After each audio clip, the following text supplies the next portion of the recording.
tobacco-free holiday, Kick Butts Day, and today we have a special guest, Dr. Barry Hummel. Just wanted to introduce him. After completing his training in pediatrics at the University of North Carolina, he moved to Florida in 2005, and he's used his skills to tackle one of the biggest public health concerns, which is tobacco addiction. In 2006, he co-founded the Quit Doc Research and Education Foundation to work with tobacco prevention, which is currently contracted with the Florida Department of Health to coordinate tobacco control, and this is done in 11 Florida counties. Dr. Hummel is also a board member of the Tobacco Prevention Network in Florida and advocacy organization, which is statewide tobacco prevention and initiatives involving public policy. So if you could please give him a warm welcome, Dr. Barry Hummel. Good afternoon, everybody, and thanks for having me. I am a pediatrician. I don't see patients anymore. I only do tobacco prevention programs. I do that throughout Florida. And I do two things, as Gustavo mentioned. I do a lot of work with youth, and I do that through my nonprofit foundation, the Quit Doc Research and Education Foundation. But I also do something that's probably equally, if not more important, and that is work on statewide advocacy issues through an organization called the Tobacco Prevention Network of Florida. There's a lot of things that you can't take care of locally where you need some help from, say, the Florida legislature, or if you're looking at an issue like raising the taxes on a product, that has to be handled at the state level. And so this is an organization that works on issues at the state level. And one of the things that's exploded on the scene, obviously, over the last several years and has become a big statewide issue is electronic cigarettes. And as you guys have moved towards a policy here at FAU to be completely tobacco-free, you have to confront what is one of the biggest emerging problems in tobacco prevention, and that is the rise of electronic cigarettes.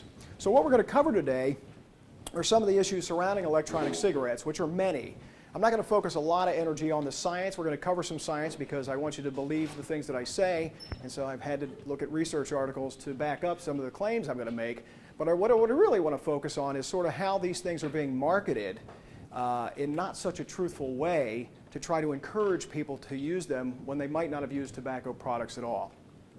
So let me give you a little bit of history on electronic cigarettes. Believe it or not, the original electronic cigarette was invented here in the United States in 1963 by a person named Herbert Gilbert.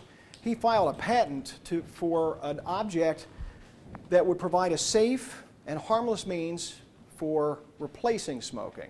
His idea was not to replace it with nicotine, but to replace it with warm, moist air or some other chemicals to stop people from smoking. He also thought that perhaps it might be used to deliver medication to the lungs. So it was an early thought that maybe asthma medications could be delivered in an aerosolized way. His device looked something like this. This was the patent that was filed. Never really took off, and of course we've got easier and better ways to deliver aerosolized medicines for people with asthma, and so this kind of fell by the wayside until about 2003 when a Chinese chemist or pharmacist developed sort of the modern electronic cigarette. But his concept was different. His concept was to put nicotine in it and actually replace the act of smoking, to give people a different way to get nicotine as opposed to a combustible cigarette or cigar. By April of 2006, these were introduced throughout China and then imported into Europe. 2006, 2007, they made it to the shores of the United States. And the modern e-cigarette looked, at that time, a lot like the model that I showed you from Gilbert. It is basically a device that's battery driven. The bulk of the device was battery operated. It's a big lithium battery. In front of that is an LED to simulate the act of burning. It's only there for show, right? To completely give you the appearance that you're smoking a device.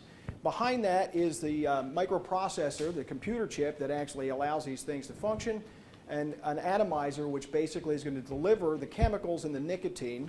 That goes through a heating element which then vaporizes the chemicals, and you draw that through a hole in the end, much like the end of a cigarette, and inhale and exhale those chemicals. And they are chemicals. They're not water vapor as implied in a lot of the advertising. They're generally a chemical that makes a fog, similar to the things that you would see in a fog machine for theatrical productions. The initial models were incredibly expensive. And they weren't readily available. Most of them were sold in mall kiosks, you know, the harbinger of big business, right? The mall kiosk. They were pricey, up as high as $250. You had to buy vials that you screwed in. They cost about $30 a vial. Not really a popular item. The most common company at the time is this one, Smoking Everywhere. And just listen to the language there. How are they trying to sell this device? In an era where we're removing smoking from most public places, in airplanes, in restaurants, in schools even, they're telling you, no, you can smoke this anywhere. And the use of the word smoke is really important for some of the marketing arguments I'm going to talk about in a few minutes. So these were kind of a first-tier introductory item, not incredibly popular. But they were marketed, like I said before, as containing harmless water vapor. That's what you were told if you were at the mall kiosk. Now, I challenge anybody to look at that image of quote-unquote harmless water vapor and tell me if that looks like water vapor. I lived in cold climates where if you exhale, the vapor lasts for a few seconds in the air and then disappears. Nothing hangs in the air that's made of water, right, except snow. They were also advertised with some early celebrity endorsements. And I bring this up because a lot of these things have been regulated out of traditional tobacco marketing, right? We don't let celebrities market cigarettes anymore like we used to. Here we have two, you know, kind of C-list celebrities, I would call them. On the left is Jose Canseco, who formerly played with the Oakland Athletics. And on the right is Danny Bonaducci, who's probably more known to your generation as kind of a reality TV star, but he was one of the child stars of the Partridge Family when I was your age, or actually younger than your age. That's gone back a few years, and also a radio DJ. And these guys were on a lot of radio show interview type things to sell these devices when they were first introduced. However, while that was going on in the United States, many countries looked at this device and just outright banned it. And this is just a starter list of some of the countries who over the years that they came through Europe and over into the United States and over into the Western Hemisphere have banned it. And just to point out a couple, right, in 2012, Mexico to our south did it. 2009, Canada to our north did it.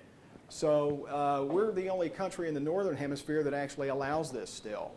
Some of the countries make sense. You can understand why countries like Turkey or Dubai, just based on religious preferences, would probably regulate them out of existence. But other ones like Hong Kong, which have a high incidence of traditional tobacco use, even a country like Hong Kong had the foresight to just say, this doesn't look like it's going to be such a good thing.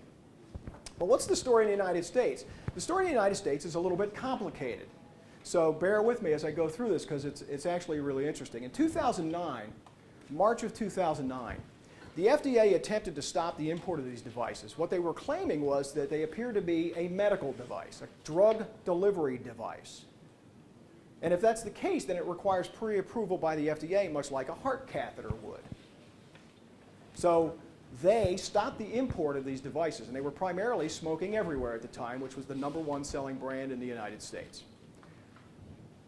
That company was not happy with that, as you can imagine, and so they sued in federal court.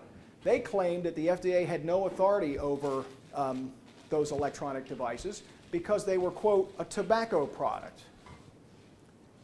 Not a drug delivery device, but a recreational tobacco product. Now, why is that important? Well, because in April of 2009, the Food and Drug Administration did not have the authority to regulate tobacco products. They were not allowed to regulate tobacco products. So these guys went to court saying, we're a tobacco product, and they wanted that designation. Why? Because then the FDA would have no say over the regulation of electronic cigarettes. But funny thing happened on the way to the court. In June of 2009, Congress passed the Family Smoking Prevention and Tobacco Control Act. And that was signed into law in June of 2009. So in the middle of the court case, the FDA was granted the right to regulate tobacco. Now let's go back to the court case. In December 2010, a judge at the U.S. Court of Appeals found in favor of the electronic cigarette industry and said, you're right. The FDA can only regulate this as a tobacco product. And the FDA went, and the FDA said, fine, we will do that. Thank you, Judge. We're going to regulate electronic cigarettes as if they are a tobacco product. So guess what the industry's really unhappy with right now? That ruling. Because they don't want to be considered a tobacco product, which they are. It's a recreational use of nicotine, just like anything else. They want to be something other. They don't want to be a medical device, although they want to claim everybody quits when they use them. They don't want to be a tobacco product because they don't want to be associated with that. They want to be something other, but they can't really have it three ways. They are, for all intents and purposes, going to be regulated in the United States as a tobacco product, and they should be. Now, why is that important? Well, let's talk about the science of electronic cigarettes. I'm not going to bore you forever because a lot of this could be very technical and very boring. But I just want to give you a flavor of what kind of science has happened, in the 5 years that we've really been looking at this in the United States. And remember, we're only looking at 5 years of science, right? These things have only been around to be tested since 2008, and a lot of the science occurred after they hit the shores. And we discovered things about tobacco use 20 and 30 years down the road. We found things about secondhand smoke 20 and 30 years down the road. So to say that we know everything there is to know about e-cigarettes 5 years in is, of course, not true. So I'm going to give you a sense of what kind of science has been out there. I want to preface this by saying I've read a lot of studies, and I'm going to share with you some kind of common themes. Every study that's ever been published on electronic cigarettes, regardless of whether they were in favor of their use or opposed their use, was done on a very small group of patients with no good control groups. And what does that mean? Well, you can't really trust the results if it's just a few people and there's nobody there for comparison's sake. So every study ends with the statement, we need further research. Everything you read will say, we need further research on this. And mostly on larger and larger groups of patients, population-type studies. Now that's what the FDA was trying to do. The FDA wanted them to be classified as medical devices so that they could do long-term, double-blind, placebo-controlled, comprehensive studies on large groups of patients, like we do when we say, let's try this drug for chemotherapy, or perhaps this antibiotic should be used for this infection. That's what treatment is in medicine. There is currently no peer-reviewed evidence, and when I say peer-reviewed, I mean it went into a scientific journal and other people looked at it. There's no peer-reviewed evidence that shows that these devices promote long-term tobacco cessation or long-term abstinence from nicotine. I'm a doctor. When I have somebody come in who's a tobacco user that I'm trying to help quit, my goal is nicotine abstinence. I'm trying to get them to overcome nicotine addiction. I'm not trying to get them to switch to something else. And all the studies on FDA-approved cessation methods, that's the end point. How many people, 6 months out, are no longer requiring nicotine? Most studies also demonstrate that these devices are being used primarily to switch nicotine delivery systems. Here's my analogy. If I drive a car and I decide tomorrow I'm going to drive a truck, I don't get credit for quitting driving, do I? No. I'd have to maybe go with a subway or walk. I don't get credit when I switch. So if I'm using nicotine in any form and tomorrow I'm continuing to use nicotine, I haven't quit anything. I have switched. And so if you read the studies carefully, you'll realize that what the pro e-cigarette groups will tell you is that it helps people quit smoking. But they don't then say, by switching to this form of nicotine. And when they study it and they say, see, more people quit using this method than that method, they're comparing apples and oranges. Because they're saying more people are, at the end of the day, more people aren't off nicotine in their studies. So you have to read the studies very, very carefully. However, if you look at all the approved FDA methods for quitting, and that includes nicotine replacement type therapies, and also medications like Zyban and Chantix, which have a different mode of action, they look for long-term nicotine abstinence. That is the gold standard of getting somebody to quit. And even in nicotine replacement therapy, the goal is that you switch them to that and then you taper them off. They should not be chewing gum for 7 or 10 years, nicotine gum. Now, there's a great debate about, isn't that better? We can have that conversation. But when you study it, your goal is off nicotine. I'm going to run through a handful of studies just because I'm a scientist and I have to bore you or I wouldn't have done my job completely, right? So here's a quick one that was done in 2010, and the basic gist of it was if you gave people a whole bunch of different models of electronic cigarettes, hold on, I'm being adjusted. I'll just take my jacket off. I'll solve the whole problem. work harder because we have our jacket off. I'll probably move faster also. So, if you take a whole bunch of different models, because remember now there's hundreds of models, there are thousands of chemicals being put in these things. If you have people smoke or withdraw off these various devices, no two are alike. But what the one consistency is, it's harder to draw through that device that I put up there earlier than it is a conventional cigarette. So people are inhaling harder and deeper the chemicals that are in it. The question is that going to have long-term consequences? We'll know in a couple of decades. Give me a call if I'm not retired. Here's a study that was looking for the need for regulation. They just looked at about 12 models of nicotine cartridges and devices, and a lot of these were the early models. And what they found again was that no two were alike.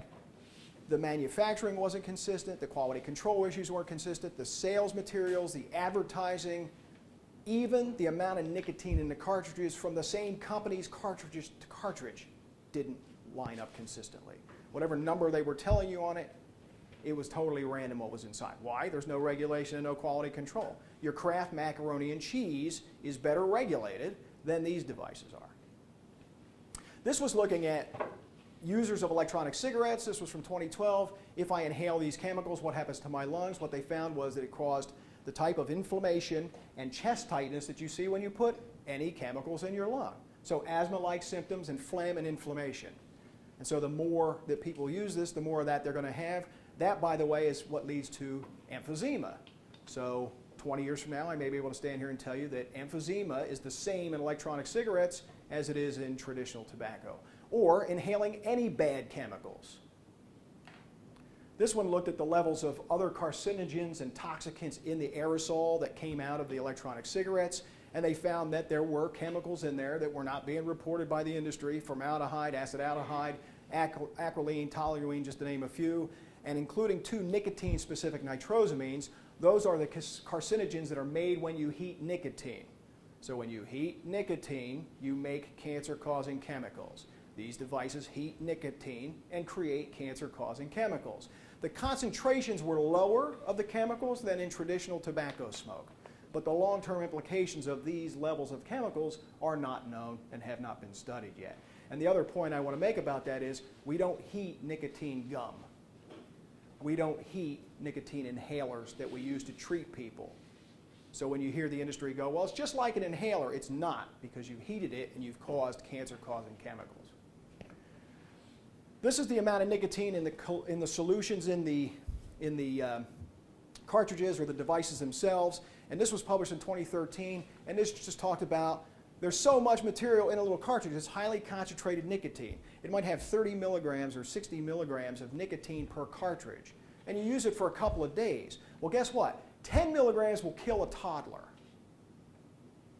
60 milligrams will kill an adult. So a 60 milligram cartridge could, in theory, if ingested, kill an adult. So what's happened since this period of time? A big rise in the number of phone calls to poison control centers with toddlers who've ingested this, and 1 death so far. But with the explosive rise of these, those numbers are going to go up. And by the way, none of those are child-proofed. Again, your Tylenol is better child-proof than this poison. And does anybody know what nicotine was used for in addition to being this sort of recreational drug? It's an insecticide. It kills insects dead, much like Raid does. How does it do that? It's a stimulant. So the dose is high enough in an insect that it seizes to death. It's a neurostimulant effect, and the bugs basically seize to death. How do you make it? Well, if you would like to make it at home, you take 1 cigarette butt and you put it in a quart of water. You let it soak for about 12 hours. And then what's in the water you can spray on your plants to kill bugs.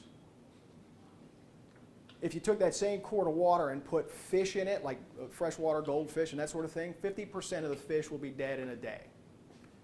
So that's the level of toxicity that we're talking about. Now we're putting in little tiny cartridges, and when I show you some pictures later, we flavor them up as if they're bubble gum and gummy bear, and then ask our toddlers not to get into that. I think we're fighting an uphill battle. This was one that was published in 2013 looking at heavy metals, because you'll also hear the cigarette industry will say there's less chemicals in the stuff. Well, when people first started studying them, they were studying for the things that are in tobacco smoke, for comparison's sake. What we found now is if you look for other things that you hadn't thought to look of because you're dealing with a different device, you might find something a little more alarming. So this one looked at heavy metals because guess what? It's a metal tube and you're aerosolizing and heating the metal. And sure enough, levels of heavy metals were markedly higher in the chemical emissions of an electronic cigarette. 9 of 11 that were studied were markedly higher. And they included things like chromium, which is sometimes in the batteries, tin, silver, iron, nickel again, aluminum, cadmium is in there again from the batteries. So you know you're heating this thing up adjacent to a battery and some of those heavy metals are leaking into the aerosol.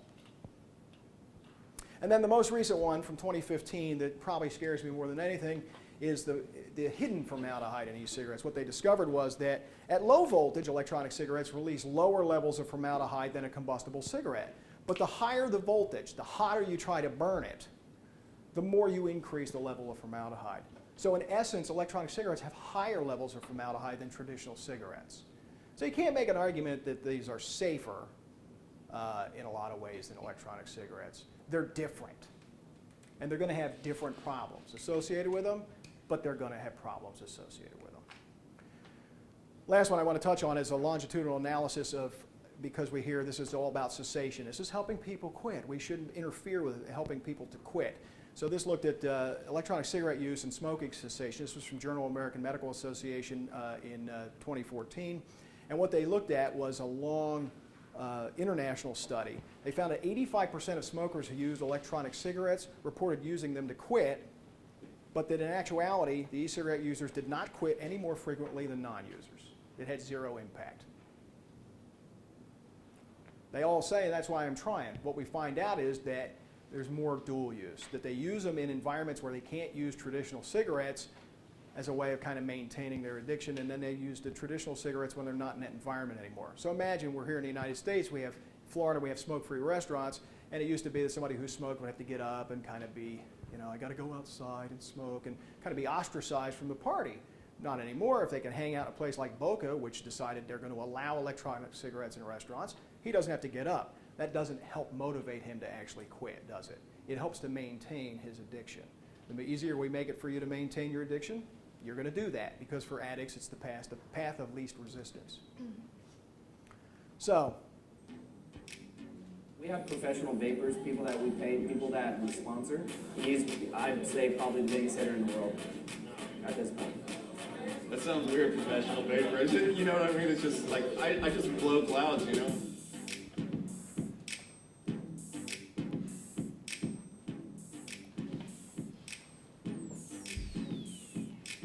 Right now, there's a whole subculture that's growing. It's getting bigger and bigger. It's kind of like the X Games or what skateboarding was 20 years ago. We just try to have a little bit of style with how we do it. We've got this whole thing called the push or whatever as well, and blow a cloud out and just kind of like push through it, make it as big and as dense as we can. So the fact that you can sort of modify these devices and then compete against one another to see who can get the biggest cloud drives innovation. With these atomizers that are on top of this, these are coils that we roll by hand. The lower gauge of wire that you use is going to heat up more, and you're going to get a bigger cloud out of it. The battery inside of here is a 30 amp battery. It's got an 80 amp pulse. We're telling this device how much power we want out of it by how we roll the coils. AmeriVape is going around the country to different states trying to find the best cloud chaser in each state. As people go back to back, there's a countdown, and then they take the biggest rip that they can. And then it's judged on the girth, the length, and the overall size, density. And then the winner of each state will go on to compete in the finals at this Vape Summit convention. To be able to sort of share it with your friends and compete in a friendly way builds the culture and the community around vaping. Now we're having fun vaping, blowing big clouds, winning prizes, traveling around the world with AmeriVape. Yeah.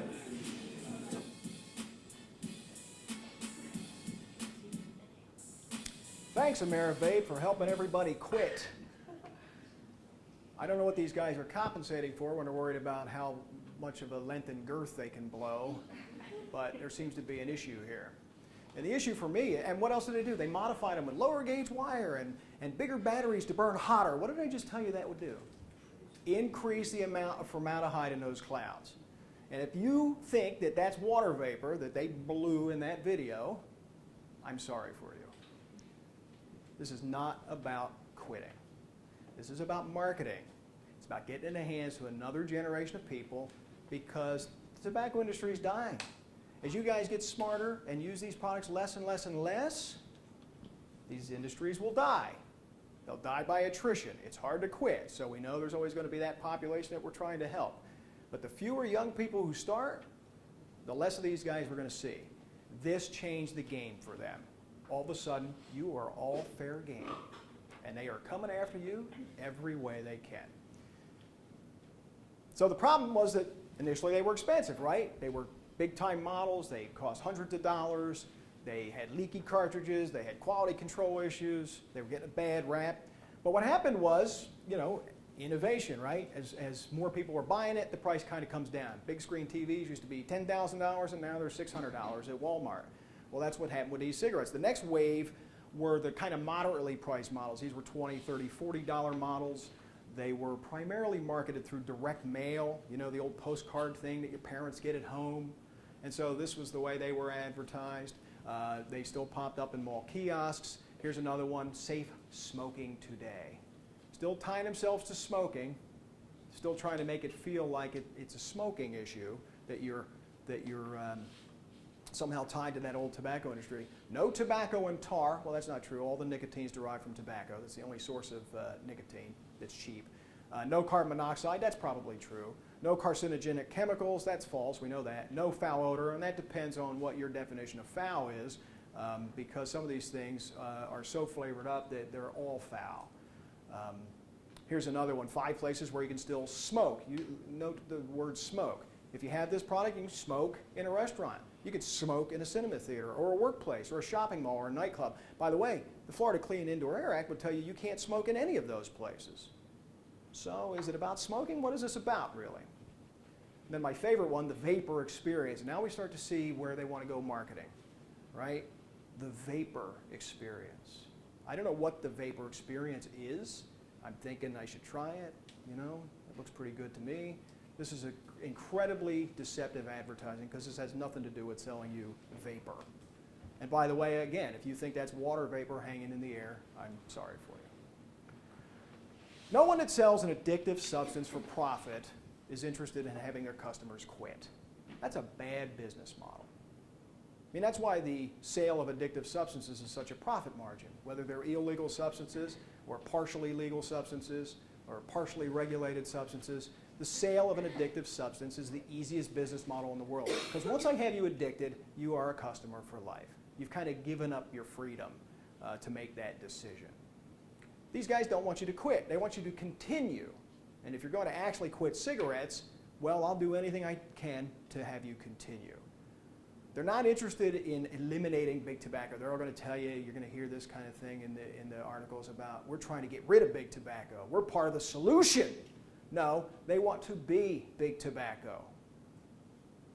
They want you to spend your money there instead of with the old-time companies. And so they're using the exact same marketing playbook that we've seen for generations. This is a safe alternative. It's all about quote-unquote harm reduction is another term you'll hear. Here are harm reduction's greatest hits. Here's back when doctors and dentists, this is not a real guy, but the implication there is that the medical industry is supportive of the addition of a filter because that makes that product safer. It didn't make the product any safer. It's, cotton, fiberglass, asbestos was used in some of them. There's a hot treat for you, asbestos on your cigarette filter. Gas is not trapped in that. It's gas particles. It's not going to be trapped in that. The light and low tar myth that we went through in the 70s, where they cheated the studies by putting ventilation holes in the products to be able to create something that the machines detected less chemicals. But when a human being smoked them, they plugged up the holes and got the full load. And for years, they sold products as being light and low tar. And by the way, the FDA law that was passed in 2009 does not allow them to use those terms anymore. You can't market light and low tar cigarettes in the United States anymore. This was another version of that, because when they were doing those studies, they were actually putting the amount of nicotine and tar on the ads. Here was a space age filter. Looks like it must be safer, right? That space age plastic filter. And they did government tests. Look, U.S. government tests show True is lowest in both tar and nicotine of the 20 best-selling brands. Lower, in fact, than 98% of all the other cigarettes sold when a little tiny machine inhales on it and doesn't plug up the ventilation holes. And then when a human did it, it was exactly the same amount of tar and nicotine. But the government let them advertise those low levels in their ads, and they took advantage of that. And they were also looking like the good guys, because they were working with the government to make sure the cigarettes were safer. That was back in the 70s. This was an interesting product from around 2000. This is Omni. They actually advertised it as reduced carcinogens. I mean, that already sounds distasteful, right? That we're having a conversation about any carcinogen seems to be distasteful, but they actually sold that product. Not a big hit, didn't go over so well. My favorite one was Quest, also from the early 2000s. Quest was an interesting product. Quest had 3 variations of their product. They had low, lower, and no nicotine. And so you smoked them sequentially to taper your nicotine dose. And when you got to nicotine-free, you realized you were inhaling hot toxic gas, but you weren't addicted to it anymore. Guess what you did? You quit. Guess what happened to Quest? They went out of business because they were successful in helping people quit. And that wasn't the business model for somebody who sells nicotine. I'm Walt Garrison. And you know there's times when a guy just can't smoke. And that's when I'm glad I've got Skoal. It's smokeless tobacco. Gives you real tobacco pleasure, but you don't light up. You just take a pinch and put it between your cheek and gum. And it sure feels relaxing in there. And man, I need something to help me relax. For tobacco pleasure without smoking, millions of guys use Skoal, Copenhagen, and Happy Days. What is tobacco pleasure without smoking? Does anybody know? It's the relief of nicotine withdrawal symptoms. You feel really miserable, and you dose yourself, and then you feel better. So here's a guy advocating, you know, when I'm somewhere I can't smoke, I can do this to, you know, get my nicotine pleasure without smoking. So smokeless products were then marketed in the 80s and into the 90s as the thing you could do where you weren't allowed to smoke. And as smoking rules became more prominent, as you couldn't smoke in restaurants, these guys were marketing other alternatives to maintain your addiction, because nothing motivates you to quit smoking more like being ostracized at a group event. And so that has been a really popular way to try to get people to stay addicted to nicotine. Snooze was the kind of modern age version of that here in the late 2000s. Snooze is tiny little pouches of spit tobacco, but they're in little tea bags so they don't make any mess. You just put them in, you get the nicotine hit, you throw the whole thing away. It's really marketed more for women who don't prefer to sit around with a big spit wad in their mouth, as you can imagine. And you know, it was put in a little mint tin style can that looked like a little cell phone that you could carry in your little purse. And it was gaining in popularity until electronic cigarettes kind of stole the thunder. But this was, you know, just another move in a long line of moves. How do I keep people addicted to nicotine without them feeling bad about it? Path of least resistance. And that's what leads us to the electronic cigarette thing, because they're doing the exact same thing all over again. You can see it in the language. Smoking redefined. They're still going with that smoking thing. They're still married to that. Again, this is Blue e-cigarettes. Freedom to enjoy anywhere. No tar, no ash, no odor. You'll see they took no carcinogens off their ad, didn't they? The number one selling electronic cigarette, might have been at the time, but it certainly didn't stay that way. USA made flavors. It's interesting, the flavors are made in the United States. You know why? Because here in the United States, it's the only way we can really get it in the hands of kids. Nobody else in the world uses flavors the way the USA uses flavors. And they make those flavors to try to get the age younger and younger and younger. And because they're not being made in China, because they don't use flavors in China, they're all being made here at good old home for our kids. Why quit? Switch to Blue. Even their own advertising told us the strategy. Why quit? Switch. You don't need to quit. You can switch. So instead of being relegated to expensive products in mall kiosks and then ultimately direct mail marketing, modern e-cigarettes discovered that the true distribution pipeline should be the same way we marketed tobacco for all those years, and that is through convenience stores. That's the easiest way to get it into the hands of people. So the next wave was to put disposable models together. They cost $7.99 or $9.99 a pop. They last about 2 days. And we put them in the counters of convenience stores. And using that strategy, two companies took over the market. Enjoy, which is made by Soterra. They are, at the time, about 1/3 of the market. And Blue e-cigarettes, which I just showed you, was about 25% of the market. Those two combined were about almost 60% of the marketplace using the convenience store model, which has been exploited by tobacco companies forever. And of course, big share means you're a big target, right? So in April of 2012, Lorillard, who makes Newports and Trues, I showed you the True ad with the filter on it earlier, actually the nation's oldest tobacco company, purchased Blue e-cigarettes for $135 million in cash. So now Blue is owned by a tobacco company. No one that sells an addictive substance for profit has any interest in seeing their customers quit. This was Blue's strategy. This was Lorillard's strategy, I'm sorry. I'm going to buy the competing product, and so if they switch, I'm covered. If they come back, I'm covered. I'm covered, baby. Big tobacco, I'm covered. Manufacturers and distributors of e-cigarettes are not interested in eliminating big tobacco. They are becoming big tobacco. Blue e-cigarettes quickly, as soon as it was purchased by Lorillard, went back to the old playbook of magazine advertising. This is from Entertainment Weekly. That's the actor Stephen Dorff. I challenge you to name a movie you've seen Stephen Dorff in, but he is an actor. Smoke virtually everywhere, no tobacco smoke, only vapor, flavors made in the USA. Take back your freedom. That was the ad campaign. You're going to ram it down everybody's throat. Take back your freedom. -1, I'm tired of being a walking ashtray. -2, I'm tired of feeling guilty every time I want to light up. I'm Stephen Dorff. I've been a smoker for 20 years, and I just found the smarter alternative. Blue e-cigs. Blue lets me enjoy smoking without it affecting the people around me, because it's vapor, not tobacco smoke. That means no ash, and best of all, no offensive odor.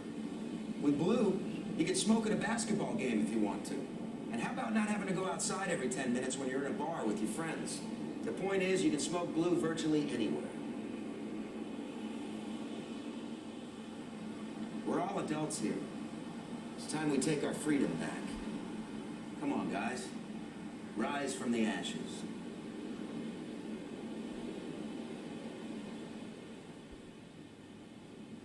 What a tool, right? I mean, really. You could smoke at a basketball game. He's talking about a high school basketball game? He's talking about a pee-wee league in town? What's he talking about? We're all adults here. Are we all adults here? No, we're not all adults here. He's talking about smoking in environments where everybody gets to share the air. If he wants to go sit in a bar and do this behavior, whatever. We're not talking about that. We're not all adults. This is a study. I'm going to share with you something that's a little bit complex because it makes me very angry. So back in the mid-2000s, there was a public health physician up at the University of Massachusetts by the name of Michael Siegel. And Michael Siegel did a series of studies to show how smoking bans changed youth perceptions on tobacco and actually reduced regular tobacco use among teenagers. And the study was very brilliant. Massachusetts did not have a statewide smoking ban. It was county by county. So some counties had full smoking bans. Some counties had no smoking bans. The ones in the middle had the old smoking section, you know, smoking or non-smoking kind of things. And using that data and the zip codes, they surveyed students all over Massachusetts. And in the counties with the strongest smoking bans, kids' perception of tobacco use, it was less favorable. And fewer of those kids went on to become regular tobacco users. In the counties that had no restrictions, more kids moved on to become regular tobacco users. And the ones that had the kind of middle-of-the-road policy landed in the middle of the road. It was a beautifully designed pair of studies. Michael Siegel. Michael Siegel is now one of the biggest proponents of electronic cigarettes. A guy who said public use of public use of regular cigarettes impacts kids. I want you to listen to this twist. It's a long clip from the Huffington Post. I want you to listen to Dr. Michael Siegel's twisted explanation of his stance on e-cigarettes. So I just want to really make sure that we don't conflate these two things, right? Because I think it's really useful to keep these things separate in our minds. One is there a deleterious impact on the health of the people in the immediate vicinity of the person consuming this electronic cigarette or a real cigarette? And then the other is there some compelling general public health interest in just making it more difficult for people to inhale nicotine, regardless of the form? And so how do you respond to the latter of those two questions? Well, I certainly understand the concern that many public health advocates have. How can we possibly condone something that looks like smoking? Isn't this going to serve as a role model for young people? Isn't this going to make smoking look glamorous? The flaw in the logic here is that it's not smoking. And that's why I prefaced my, the very first thing I said is that to even call it a cigarette is a misnomer. There's no tobacco. This is not smoking. This is essentially a nicotine inhalation device. It would be like saying that if people use a nicotine inhaler, they're smoking. I mean, basically, it's a form of taking in nicotine. And I think that the public will very quickly come to understand that it's not smoking. And I think actually the opposite is true. I think that rather than encouraging people to smoke, I think that having a large number of smokers using electronic cigarettes sends a message to the public. It's basically everybody who's using an electronic cigarette is essentially an anti-smoking billboard. They're a walking anti-smoking billboard. They're basically saying, look at me, I got addicted to cigarettes, I'm not happy about it, I'm trying to get off them. I have to use this device in order to try to get off. I think it sends a message. Look at all the people out there who are addicted to cigarettes and who are trying to quit. So I think with time, with education, as people get more used to it, I don't think this will be a stimulus for people to smoke. I think it'll be the opposite, a message that there are a lot of people that are addicted and they're trying to get off these cigarettes. There's a lot to digest in that, but let me start with the first one. I have a 17-year-old son at home. He's not looking at somebody who's using an e-cigarette in a public place and going, oh, that poor addict. I feel so sorry for him. Look at him trying to quit. Look at what he's trying.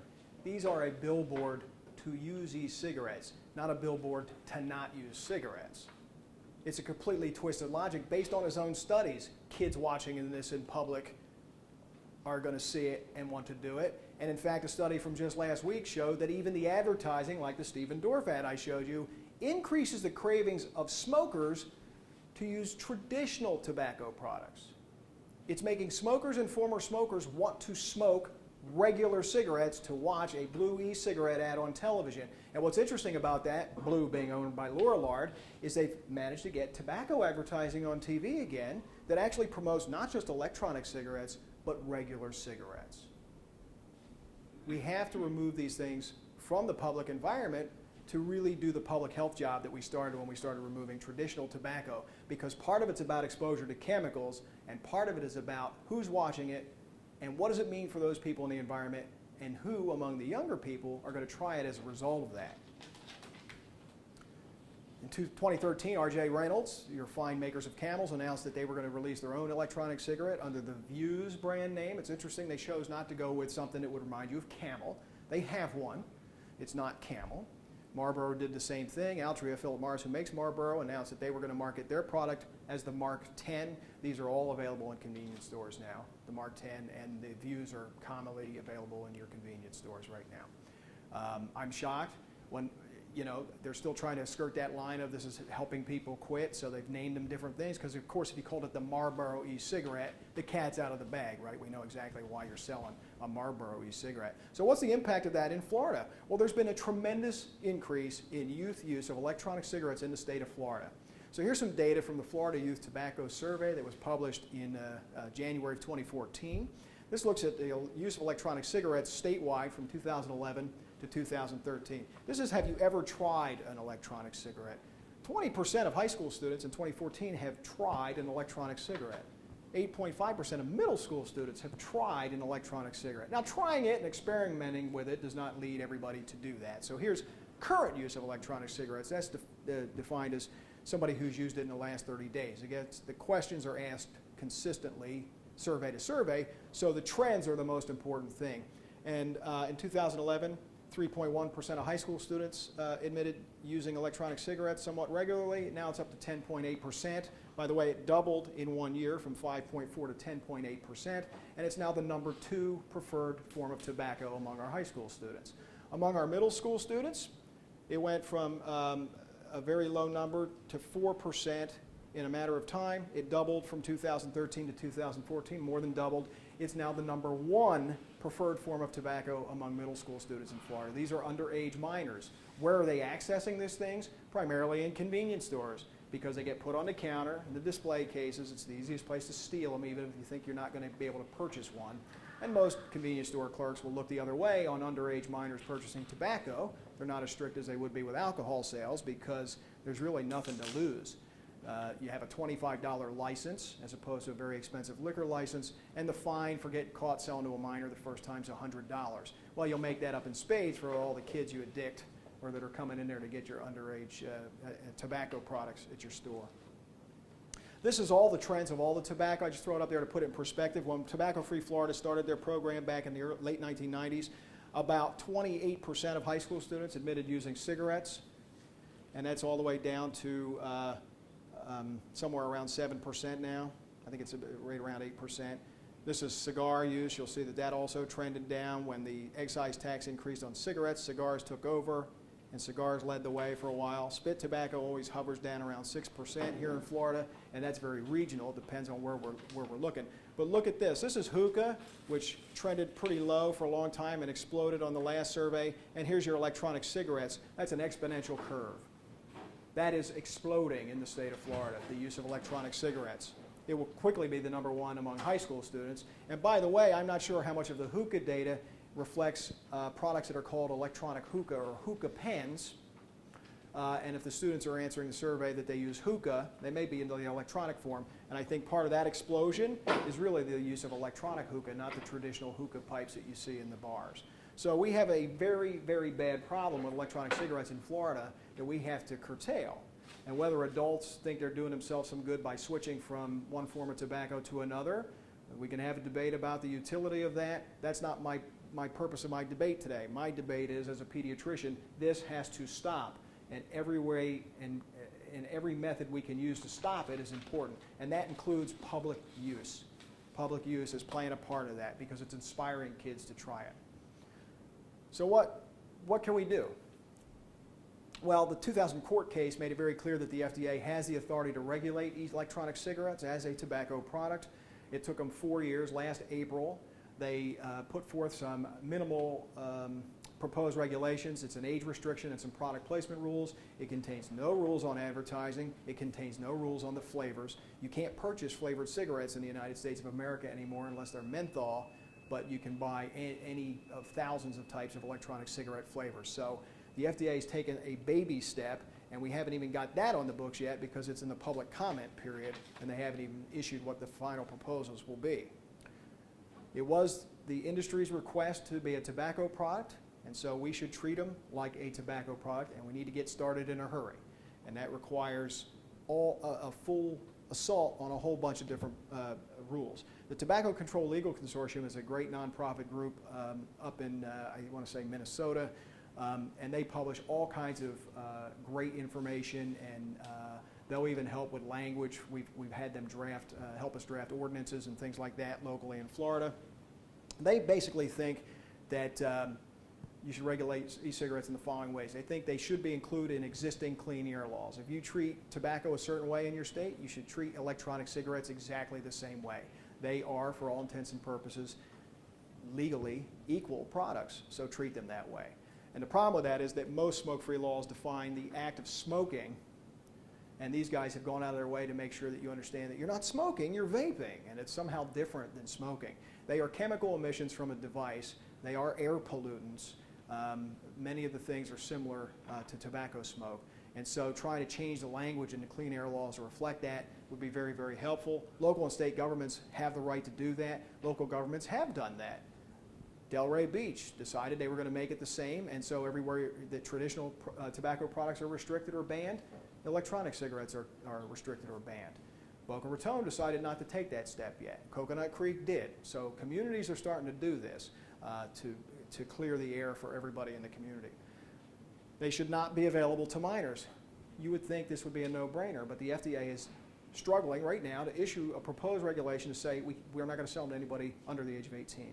Florida passed a law last year to do that. It went into effect July 1st because many communities were already doing it. But what they did was they called it a nicotine dispensing device, and liquid nicotine so that it doesn't fall under any other rules of tobacco. Those products are not taxed. A freestanding vapor shop doesn't even need a tobacco license, and so they're not tracked, and DBPR is not going to see if underage minors are purchasing it because there's no way to know who's open in your community. And so just getting them licensed would be a big help. Under federal law, again, retailers can't sell cigarettes and smokeless tobacco to people under the age of 18. That's built into the FDA law, and that needs to be exerted in all local and state communities as fast as possible. Cigarettes should be taxed as tobacco products.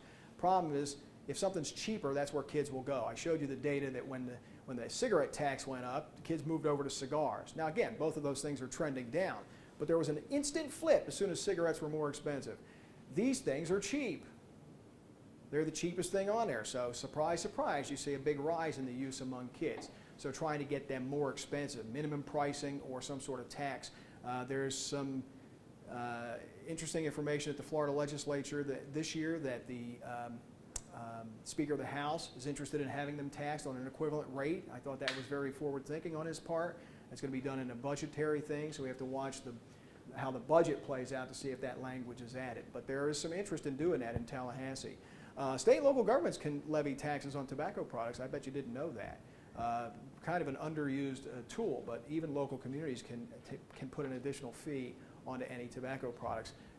So we'll see what the state does. Maybe some local communities should try that and see how that goes. Some states have addressed this issue by clarifying the definition of tobacco products to include electronic cigarettes. That's what we tried to have Florida do last year because the age restriction would already be in play, but so would all the other rules. And of course, the electronic cigarette industry and the tobacco industry in a lot of ways fought that. And then lastly, free samples of electronic cigarettes should not be available. You would think this is a no-brainer. Do you know that marketing guys stand out in front of convenience stores and have kids try it and they say things like, these don't have any nicotine in them? Well, that may or may not be true because we don't really know what's in them. And they give them to the kids to try.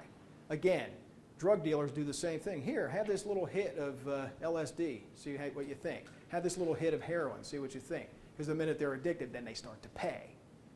It's the same deceitful practice that any drug pusher uses. And these guys are handing these samples out in front of your convenience stores. So those rules are in play for cigarettes and smokeless tobacco under the FDA rules, and we need to get that electronic cigarettes added to that language as fast as we possibly can. Again, state and local governments can do it and not wait on the FDA. On the other hand, if the industry really wants to be treated like a cessation product, which is what they keep telling us, it's all about quitting, then they have to undergo the same rigorous study that any tobacco cessation product would go through. Double-blind, placebo-controlled studies and prove to me at the end of the day that 6 months out, people are done with nicotine. That's the gold standard. Happy to help them with that. We know exactly how to do it. They're welcome to come and play. They won't because they don't want people to quit, right? That's not their business model.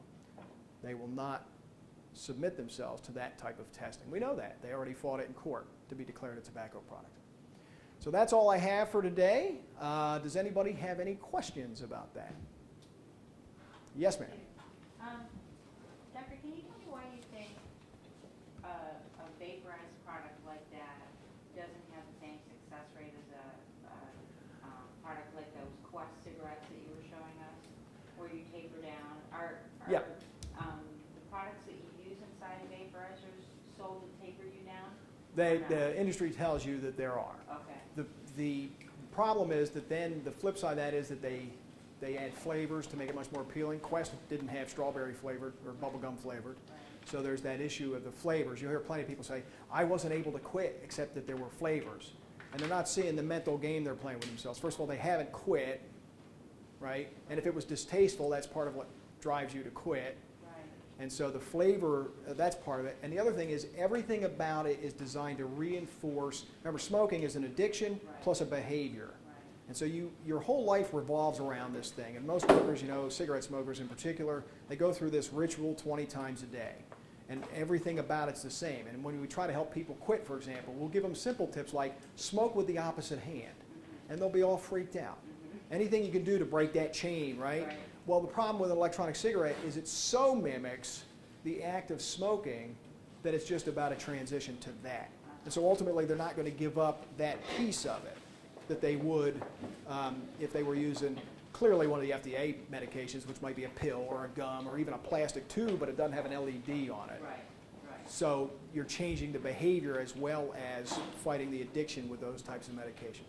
So that's part of why it's so perfectly designed to look like a cigarette, down to the light on the end of it, that people don't get motivated to change behavior. And that's the thing. If you get somebody to actually quit, one of the most common things that will have them fall back to the pattern is that a habit, an old habit will haunt them, and then they'll light a cigarette up. Something that they did for years and years and years will pop up. One of my favorite examples is I had a guy who had quit. He had quit for 7 years. He came back to see me because he went to a bachelor party and smoked a cigar, and then he got automatically hooked. Because he wasn't able to practice that behavior very often, because how often does he go to a bachelor party at his age? So he fell into an old pattern because he couldn't practice overcoming the behavior. And so this goes, if you're doing this, you're doing this, you're doing this, most people then fall back to the thing that's easier to smoke, because it's easier to inhale, and fall back to the thing that they did for years and years and years. Thank you. Yes, ma'am. What is the difference between a hookah pen and electronic cigarette? The name. Quite honestly, the name and the design. So everything there is designed to do exactly what that initial model was that I showed you, that little stick-like thing. So hookah pens are basically really pretty electronic cigarettes. They may actually look like a pen. They're designed that way because, well, if you have it in your backpack at school, nobody's the wiser. I'm talking about high school and middle school students, right? They're very fancy. They look like magic markers. Hookah's kind of was the hip tobacco form on college campuses. But it's basically an electronic cigarette that's been called that for purposes of marketing and designed that way for purposes of looking really pretty. And I can pull some pictures up here in a second to show you, because they're kind of disturbing when you see it. So it's a marketing gimmick. But there is confusion, because then the kids, when they answer the survey, that's what I was saying about when you see a rise in hookah use that parallels the rise in electronic cigarette use. I ask myself, if they're marketed as hookah pens and the kids are going through the list, which of these do you use? And they pick hookah. Are they talking about the electronic form or the combustible form with the big bowl and pipe? And I'm convinced that most of them are picking that, thinking it is somehow different than an electronic cigarette, but it's not in any way. Great question, because that is a hot topic among young people. Anybody else? Yes, ma'am. So clearly the research hasn't happened yet, right? No randomized The control long-term trials, stuff, right. And there's a lot of stuff that still needs to happen. But I'm curious if there's any initial research regarding secondhand effects. Because a lot of it ends up being, it's just me, it's just my vapor, I can do this without impacting you. What do we know about that? A couple of studies that showed that your exposure to nicotine is the same regardless of the form. So they did blood studies on people who were exposed to both traditional cigarettes and electronic cigarettes, and the blood levels of the nicotine metabolites in the bystanders were identical. About 10% of the levels that you would have if you were the active smoker. So we know that nicotine is being shared. The other thing is there's been this notion of this stuff is heavier. So what probably happens more often is that it settles on other things as opposed to hanging in the air for a long time. So cigarette smoke is probably going to have more of a secondhand, traditional smoke is going to have more of a secondhand impact in that regard, where it's going to be inhaled. But we know that third-hand smoke exists, and toddlers and pets and those kinds of folks in the environment get affected more because they lick the surfaces. What we expect is going to happen because of some of the aerosolization data is that we're going to see that third-hand vapor is going to be a bigger problem because it's heavy and sticky and it settles on surfaces, and that you're in a restaurant, it's landed on your salt and pepper shaker, and now it's on your hand. So it may be more of that kind of direct contact that we see the impact of it. There has been some studies trying to look at scatter patterns and how are people in the environment affected by that. But again, secondhand smoke data, you're looking at, well, what's the difference in the number of illnesses? You're looking at population type studies, right? So most of the data on secondhand smoke exposure in pediatrics was about how many more illnesses I was seeing in infants and toddlers who were exposed to it at home compared to those who were not. And then years and years and years of study to see that about 10% of lung cancers are related to secondhand smoke exposure. That's very long data. that we're not going to have for a very long time. So we're kind of looking at what we can study quickly, making some kind of educated guesses on that. Like I haven't got anything in the literature that tells me emphysema is going to be equally high with electronic cigarettes, but I'm looking at short-term studies, what we saw with tobacco in the same time frame, and kind of projecting what would that mean long-term. So that's going to be a long time to know. But here's my point about that. With tobacco, we ran a population experiment. We said, here's this thing, we're going to put it in the environment, we're going to expose everybody in the environment to it, and we're going to find out that, you know, about 10% of lung cancer deaths are the result of that. If I did that in medicine, if I decided, you know what, I'm going to experiment on you guys, I'm going to do this experiment. I'm not going to tell you about it, I'm just going to do it, and I'm going to see what the results are. I'd be sued for malpractice. I could never get an IRB to do that research project, to just expose you to something in public and see what happens. So why are we doing that experiment again with the vapors or the aerosols coming out of these devices? Why is it that we have to expose a population to it, find out what the problem is, and then fight to put the genie back in the bottle 20 years or 30 years from now? How about we do it the opposite way this time? How about this time we don't expose the general public to it, we let these families who think it's a good idea do it, and see what happens to them. And then, if they're safe in 20 or 30 years, maybe we'll invite you out to the party. But let's not do it the opposite way all the time. Because when they ran a medical experiment on a community like that, they call it marketing. They don't have a malpractice insurance. They don't go through an IRB process. They just pay for it, ram it down everybody's throat, and then we see what happens. By the time we start trying to rein that back in, once we prove there's a problem, they're on to the next thing and the next thing. So we're constantly chasing them. Let's not chase them this time. Let's hold them accountable at the beginning. Prove it's safe before we introduce it. Not like introduce it, and if it's unsafe, we'll stop. We need to do it the other way this time. Yes? I'm not entirely sure if you're up to date on what other countries are doing, but I was curious if you were, if the data is similar to what's going on here. It really varies country to country. So a lot of them have banned them outright. England's looking at trying to put the genie back in the bottle and doing sort of what we're doing here. And so it really depends on the country. I put that list up of a lot of the early players who just sort of banned it outright. A lot of them have allowed it to sort of happen like here in the United States, and now trying to, because there was, well, we don't know that it's not safe, so the thing I just said, we don't know that it's not safe, so why would we stop it from happening? And now that they're finding that there's some impact, they're trying to rein it back in. Most of the, like England is a good example of that. Canada hasn't, I should know what Canada's done, but I don't. They're real strict on the sale, internet sales. They're trying to combat that because that's really the only way they're getting into Canada. But since they're not supposed to be for sale, they're not supposed to be used in public. So they haven't had a whole bunch of issues with public use of them as a result of that. But it really depends on whether they just let it in to begin with, or whether nobody let it in with restrictions. They either let it in or they didn't let it in at all. And then the rest of the countries are kind of like us. We let it in, no restrictions, see some problems. How are we going to manage that in the future? Anybody else? Yes, sir. From the advocacy side, what would you recommend or suggest as a point of action? I think for simplicity's sake, I think if we could get the Florida legislature to put it in the language into the Clean Indoor Air Act, that's not a perfect act by any stretch of imagination, but if we could get it equal so that we could be consistent all over the place, I think that would be very helpful. I actually would advocate we don't let them in public anywhere.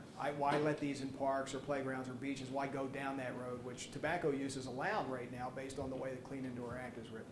But I think for simplicity's sake, it would be good to have one general rule that says, if you can't smoke here, you can't use these here.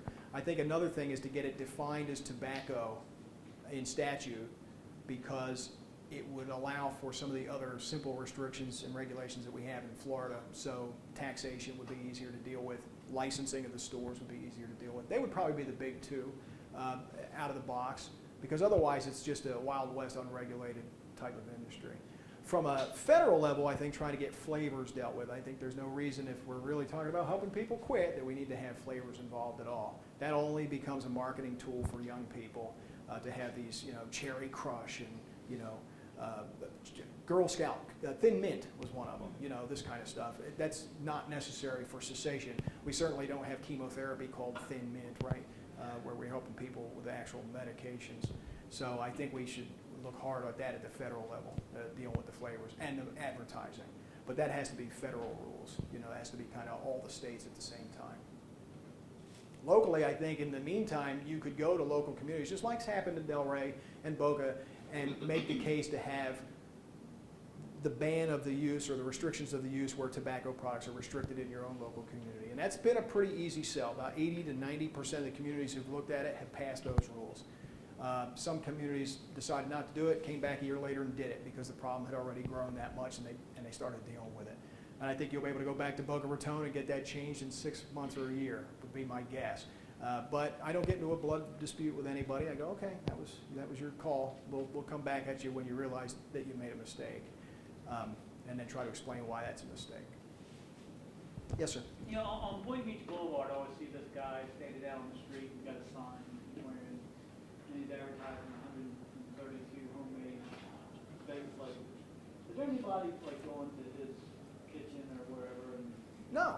checking that No, out? none of that's regulated at all.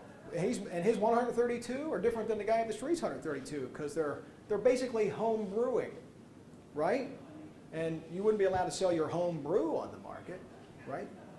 So, and the other thing about that, just another point, he doesn't have a license to do that, right? Because he's not selling any other tobacco products, so he doesn't need the $25 license. So nobody knows he's doing that. How bad or how aggressively do you think he's checking identification of his customers? Think he's pulling the kids' IDs when they come up to get his 132 flavors? No. So it's almost a black market thing, and it's really probably another point of entry for kids.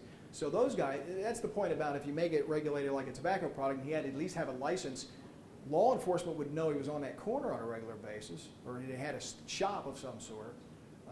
You know, they clamp down on food trucks, for goodness sake. They should be able to clamp down on a guy who's out there waving an arrow and has got a trailer, like a horse trailer of 132 flavors. Since the FDA has identified electronic cigarettes as a tobacco product, why is it that they haven't stopped the advertisement? Well, the way the FDA rule was written, this is the 2009 law, it gave the FDA very specific instructions on how to handle cigarettes. And then it granted the FDA the right to regulate other tobacco products and deem things as tobacco. So it anticipated new and emerging products, right? The FDA could deem that electronic cigarettes are a tobacco product and then do a series of regulations. Here's the problem. The wheels of progress move slow at the federal government. They announced in April of 2011 they were going to deem electronic cigarettes as a tobacco product. In April 2014, they issued the proposed rules associated with that.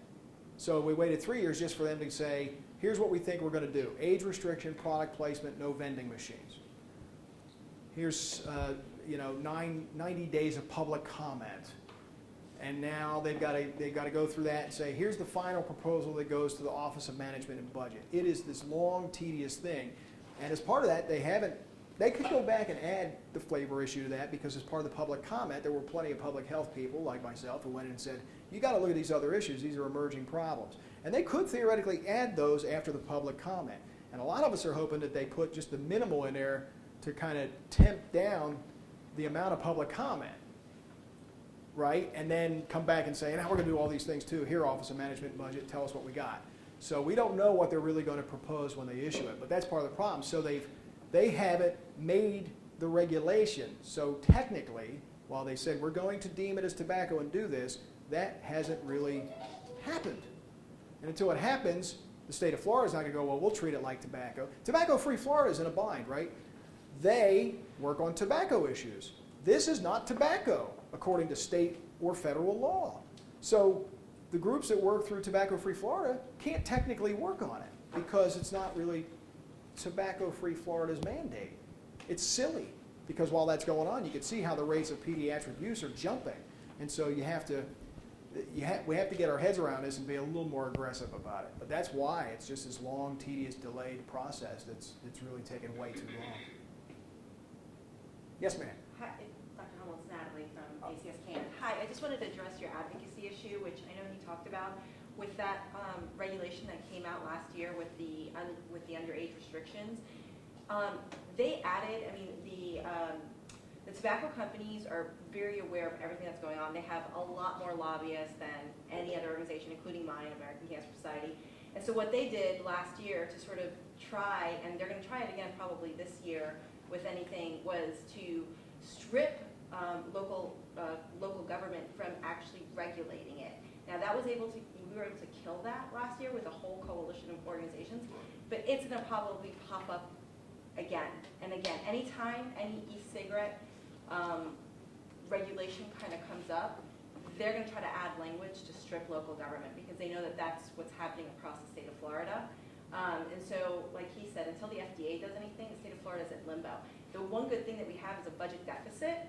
So what he talked about the speaker, but they're also looking at other things, including Medicaid expansion, on a way to sort of fill that budget deficit. And if the tobacco companies get their way, they're going to be fighting that tooth and nail too. Because they own. They own both halves. So it's a whole rotation. And if you see what's happening daily, and right now you can follow all of this. Go on to, and if you want to see on an advocacy level what's happening, you can go on to the Florida House page or the Florida Senate page and just put in the topic tobacco, e-cigarettes, and it will pop up every bill that's coming, and you get to see any amendment to the bill, because that's what's really happening. So if it could be a good bill that a really great representative, he wants to restrict, the sales, but then the amendments start being piled on. And that's where the trick is. So it's never looking at just the title of the bill. Yeah, that's a great bill. It's looking at the fine language, because that's what's happening right now. And constantly looking at it, because they'll change it right before a committee hearing, 2 minutes to 5 the night before, and then nobody who wants to go there and speak against it's in town. A lot of gamesmanship. And the tobacco industry has, I believe, 54 lobbyists up there this year. 54 lobbyists. And another example is, some of the leadership are involved in, a lot of our leadership. We have in Miami, who's going to be the Speaker of the House eventually, who owns the cigar company. So it's just, right now it's filling, and it's really waiting for that FDA rule. I think that's going to help a lot on the regulation in the state of Florida. We hope. We hope it's a little more robust, and we hope it is mirrored by state law. Kill preemption. Anybody else? Well, I hope you guys got something out of that, and have to come back anytime.